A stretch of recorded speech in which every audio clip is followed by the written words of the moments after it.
যদি বলি যে স্বাধীনতার পর থেকে এটা একটা বিরল নির্বাচন, যেখানে সংখ্যালঘু যেদিকে ভোট দেয় তারা সেই দল ক্ষমতায় আসে।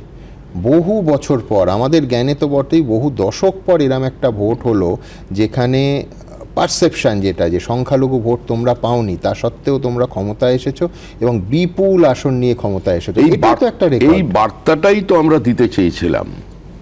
উপাসনা পদ্ধতিকে হাতিয়ার করে, তোষণকে হাতিয়ার করে দীর্ঘদিন ক্ষমতায় টিকে থাকা যায় না। কেউ যদি মনে করে থাকেন, একটা সংখ্যক হিন্দুরাও যদি মনে করে থাকেন যে আমরা উগ্রতা দেখাবো, আমরা ত্রিশূল নিয়ে ছোটাছুটি করবো রাস্তায়, আমরাই নিয়ন্ত্রণ করব পরবর্তী সরকারকে, সেটাও হবে না। এমন কোনো ছবি দেখাতে পারেন যে শ্যামাপ্রসাদ মুখার্জি মাথায় বিরাট একটা তিলক কেটেছেন, গলায় রুদ্রাক্ষের মালা পরে তিনি দাঁড়িয়েছেন, কিন্তু প্রণবানন্দজি মহারাজ হিন্দু রক্ষার্থে ত্রিশূলটা তার হাতে তুলে দিয়েছিলেন, তার নিজের ত্রিশূল দিয়েছিলেন।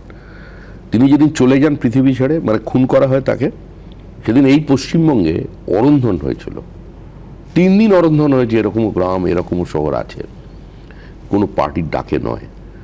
তো সেরকমভাবেই আগেও কংগ্রেসী নেতারা ছিল যাকে ফেজ টুপি পরে ভোট চাইতে হয়নি।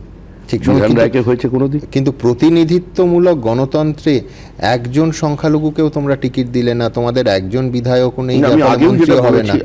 সংখ্যালঘু উন্নয়ন মন্ত্রকটা কে চালাবে? ওই দপ্তরটা কে চালাবে? সেটা পার্টি ঠিক করবে কে চালাবে। না, আমি বলছি তিনি তো সংখ্যালঘু হবেন না। সংখ্যালঘু না হয়ে তো সংখ্যালঘুর উন্নয়ন করা যায়। গুজরাটের দিকে তাকান, উত্তরপ্রদেশের দিকে তাকান, কিভাবে আছে সংখ্যালঘুরা। এভাবে যে এবারে যে মিউনিসিপ্যাল নির্বাচন হয়েছে গুজরাতে, তো সংখ্যালঘু সমস্ত আসনে, সমস্ত ওয়ার্ডে বিজেপির ল্যান্ডস্লাইড ভিক্টরি হয়েছে।